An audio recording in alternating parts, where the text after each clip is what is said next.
ఆకాశానికి చిల్లులు పడ్డట్లుగా మునిపెన్నడూ లేని విధంగా గత 4 రోజులుగా ఎడతెరిపి లేకుండా కురుస్తున్న వర్షాలకు మహబూబాబాద్ జిల్లా నెల్లికుదురు మండలం రావిరాల గ్రామం నామరూపాలు లేకుండా నేలమట్టమైంది.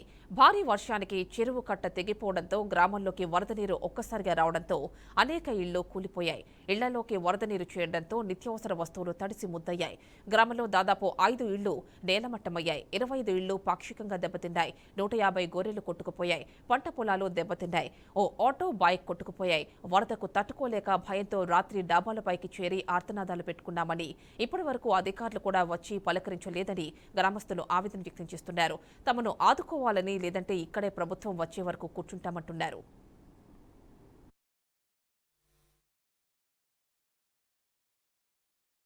నరసమ్మ రావిరాల 12 రాత్రి నీళ్ళు వచ్చినాయి. నీళ్ళు వచ్చే వరకు ఇంటి పక్కలను పిలిచి నన్ను తీసుకొచ్చి ఇవతలేసినాక అసుంట పోయినాక ఇల్లు కూలింది. ఇంట్లో కాగితాలు, పొలం కాగితాలు, ఇల్లు కాగితాలు, బంగారం 20,000 రూపాయలు ఇట్లు పోయినాయి. ఇట్లు నాకు ఏం బియ్యం ఇయ్యలే, పప్పులు ఇయ్యలే, ఉప్పులు ఇయ్యలే, వాళ్ళే తీసుకున్నారు. నాయన నాకు ఇంతవరకు బజాట్ల బజాట్ల ఇంట్లో పొంటి పండుకుంటానా.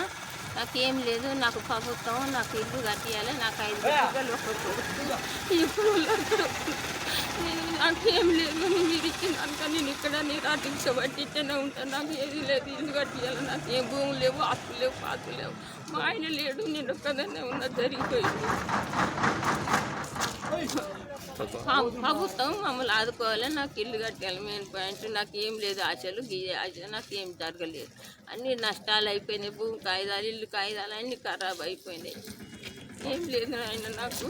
నేను ఇట్లనే నేను అధ్యక్ష పడతాం. మీరు ఏదన్నా ఇచ్చిందనుక. పేరు శ్రీరామ్ వెంకన్న, రావిరాల. రాత్రి 1:30కు నీళ్ళు వచ్చినాయి. మొత్తం ఇల్లంతా ఊలిపోయింది. అన్ని పోయినాయి. బట్టలు గిట్టలు సంతకాలు గింతలు అన్ని కొట్టుకపోయినాయి. తినడానికి తిండి లేదు. 2 రోజుల కాంచి బియ్యం లేక అది లేక తడిసి అంత ఆగమాగమును.